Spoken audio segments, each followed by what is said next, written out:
Halo semuanya, perkenalkan kami dari kelompok 5, di mana di sini kami mendapatkan topik hotel untuk dibuatkan analisis database-nya. Perkenalkan, nama saya Nikada Manis Aprilia dengan NIM 2301010001.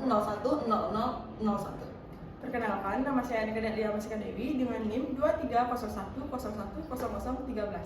Perkenalkan, nama saya Indah Yogi Yulianika dengan NIM 2301010011. Baik, di sini saya akan menjelaskan mengenai normalisasi dari IRD yang sudah kita buat. Yang pertama, ada normalized form, di mana pada form ini kita masih menyertakan regulasi data atau pengulangan data, serta kita belum memecah data-data tersebut berdasarkan tabel-tabel yang sudah kita siapkan.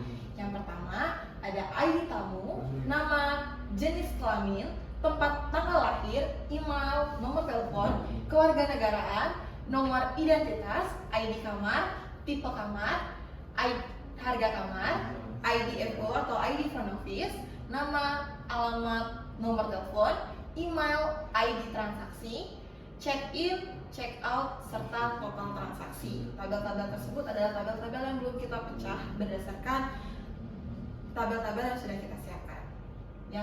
Selanjutnya ada one normalized form, di mana pada form ini kita sudah menghilangkan regulasi data atau pengulangan data, namun masih dalam bentuk satu tabel dan belum kita pecah berdasarkan tabel-tabel yang sudah kita siapkan. Yang pertama ada ID tamu, nama, jenis kelamin, tempat tanggal lahir, email, nomor telepon, kewarganegaraan, nomor identitas, ID kamar, tipe kamar, harga kamar, ID FO atau ID front office, nama, alamat, nomor telepon, ID transaksi, check-in, check-out, serta total transaksi. Selanjutnya ada two normalized form, di mana pada form ini kita sudah memecah tabel-tabel tersebut berdasarkan tabel-tabel yang sudah kita siapkan dan sudah tidak ada regulasi data atau pengulangan data sama sekali. Di mana yang pertama ada tabel tamu. Tabel tamu ini berisikan mengenai seputaran informasi tamu yang tentunya berisi ID tamu, nama, jenis kelamin, tempat tanggal lahir, email, nomor telepon, kewarganegaraan, serta nomor identitas. Yang kedua, ada tabel kamar, di mana tabel kamar ini berisikan tentang ID kamar, tipe kamar, harga kamar. Intinya tabel kamar ini berisikan tentang seputaran kamar. Selanjutnya ada tabel front office. Tabel front office ini berisikan tentang informasi seputaran front office yang bekerja di hotel kami. Tabel front office ini berisi ID front office, nama, alamat, nomor telepon, serta email. Selanjutnya ada tabel transaksi. Tabel transaksi ini adalah tabel transaksi yang terjadi di hotel kami saat adanya tamu check-in ataupun check-out. Tabel transaksi ini berisi ID transaksi, ID tamu, ID kamar, ID front office, check-in, check-out, serta total transaksi. Yang terakhir ada three normalized form, di mana pada form ini merupakan pecahan dari tabel kamar. Di tabel kamar kita tidak menyertakan bahwa tipe kamar tersebut apa saja sih fasilitasnya. Jadi kita memecah tabel tersebut menjadikan tabel baru di tabel tipe kamar, di mana ada tipe kamar, fasilitas, serta harga kamar. Di mana setiap tipe kamar memiliki fasilitas yang berbeda serta harga kamar yang berbeda. Sekian dari saya, terima kasih. Jadi di sini saya akan menjelaskan mengenai rumus data dari database hotel. Yang pertama ada tamu. Tamu memiliki ID tamu, nama, nomor identitas, email, nomor telepon, kewarganegaraan, dan jenis kelamin. Kemudian ada kamar. Kamar memiliki ID kamar, tipe kamar, dan harga kamar. Ada juga transaksi yang memiliki ID transaksi, ID FO, ID tamu, ID kamar, check-in, check-out, dan total transaksi. Ada front office yang memiliki ID FO, nama, email, alamat, dan nomor telepon. Jadi ini adalah tabel relasi dari database hotel, yang dimana tabel relasi itu menghubungkan tabel-tabel dengan primary key dan foreign key yang ada di dalam tabel. Kemudian yang pertama adalah tabel tamu, di mana tabel tamu memiliki primary key yaitu ID tamu yang dihubungkan dengan tabel transaksi, di mana di sini juga ada ID tamu yang sebagai foreign key. Nah, kemudian ada IDFO sebagai primary key di tabel front office, kemudian memiliki IDFO juga di tabel transaksi sebagai foreign key.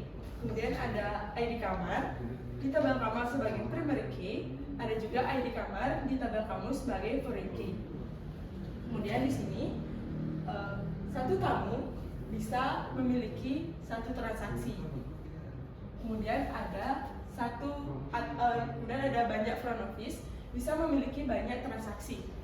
Kemudian ada juga banyak kamar bisa dikelola atau memiliki banyak transaksi.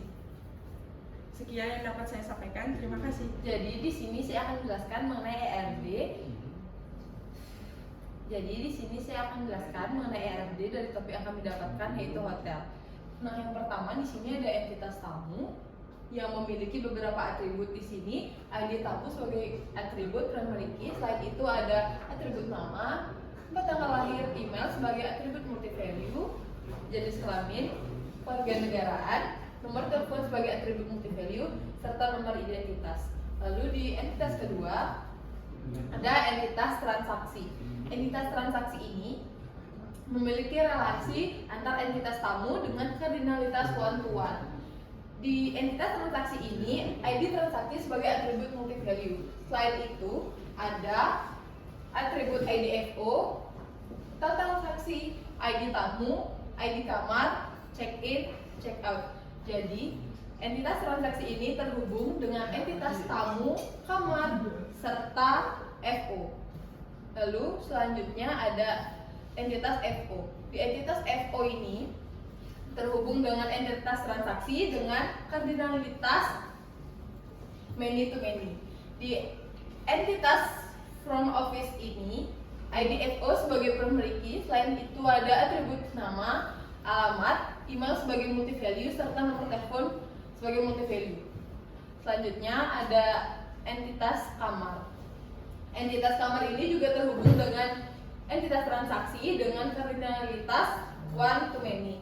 Jadi di entitas kamar ini ID kamar sebagai atribut multi value, ID kamar sebagai atribut primary key, lalu ada harga kamar sebagai atribut multi value, dan ada tipe kamar sebagai atribut multi value. Sekian yang dapat saya jelaskan. Baik, sekian pemaparan analisis database hotel yang telah kami lakukan. Kami ucapkan terima kasih.